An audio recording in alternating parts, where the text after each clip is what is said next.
So this is the FBref report of a Premier League centre-back, and you can see that they rank extremely highly for progressive carries and progressive passes, showing they're a valuable asset when their side have the ball. On the contrary, if you look at this FBref report from a Premier League central midfielder, you can see that they actually produce less progressive carries and progressive passes than the centre-back I showed you previously. Now I will disclose who these two players are later on in the video, but this just shows that the modern day centre back is expected to be as good, if not even better, than most central midfielders when their side have possession. But before I go any further, for cheap good quality football jerseys, retro jerseys and tracksuits, go over to www.jerseyfever.com. I myself have bought a number of different jerseys from Jersey Fever, including this 2003-2004 Manchester United shirt with Ronaldo on the back, and this one's probably my favourite. So if you want a shirt like this, be sure to click the link in the description below and use code ATLANTISFOOTBALL with a space to get 5% off. So throughout the 1990s and 2000s, centre-backs were expected to defend first, and then it was a bonus if they had any ball playing ability at all really. But even if they did, centre-backs usually only really had the ability to play long passes or to dribble out of pressurised situations. Examples of ball playing centre-backs in the 1990s and 2000s would be Rio Ferdinand, Ricardo Carvalho, Alessandro Nesta, amongst a few others.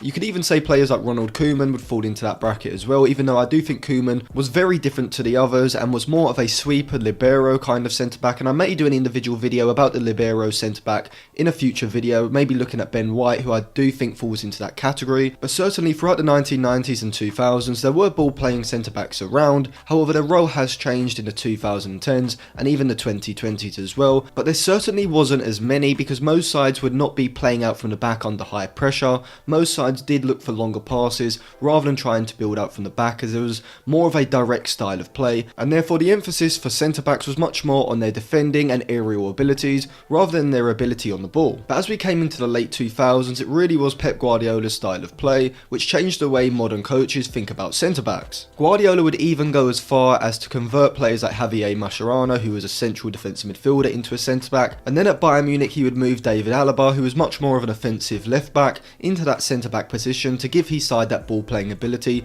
from the centre of defence. And later on at Manchester City we have seen Guardiola bring in players like John Stones and Aramik Laporte to provide that ball playing ability from centre-back. However, now as we are well into the early 2020s, I think this has changed once again. See, most sides now, rather than using a back two in possession, they're dropping either a fullback or a defensive midfielder into that back line, creating a back three in possession. Manchester City and Arsenal do this, with Arsenal doing it with Tomiyasu dropping in, and Man City do it with either Walker, Zinchenko, or even sometimes Rodri dropping into that back line. And we even see Chelsea doing it, who do start with a back three when they don't have the ball, so they do have three natural centre-backs in that back three because they do start with their 3-4-3 shape. But the reason why most sides are moving to this back three in possession is because now most sides do tend to defend in a 4-4-2 shape, or at least with two centre forwards, as they look to block off the passes into the deeper lying central midfielders, and this is to nullify the impact of deep lying playmakers. See, in the early 2010s, if you remember, there was Xabi Alonso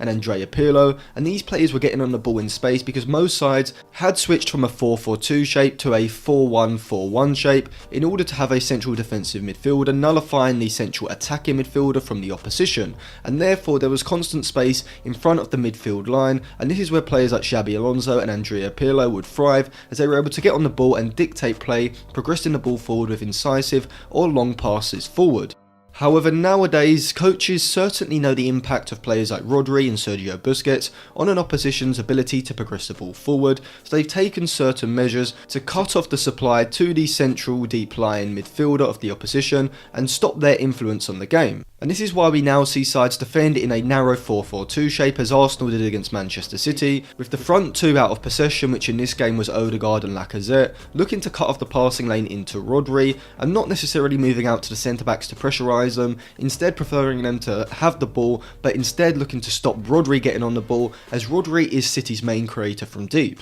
So what this has meant is that centre-backs are getting more time on the ball, and in particular wide centre-backs, because they have the space wide of the opposition's front two, and so when the ball is played out to them, they have the most time on the ball on the pitch. And this is where the modern day ball playing centre-back is beginning to develop. Centre-backs now need the ability to break the lines of play. This can come from progressive passes, having the ability to play long passes out to the flanks, or incisive passes into players between the lines. But also another skill which we're seeing a lot from top level centre backs now is the ball carrying ability to dribble with the ball and break the opposition's midfield line that way. We often see Antonio Rudiger do this for Chelsea, as when the ball gets switched, he receives the ball in space, and because the opposition's defensive system has been shifted over to the right side, it gives him the space to then drive through the gaps in their midfield line and progress the ball into the middle or final third, and Antonio Rudiger is one of the best in the Premier League at doing this. And Aramik Laporte at Manchester City is very good at doing this as well, and it was his FBref report which I showed you at the start of the video.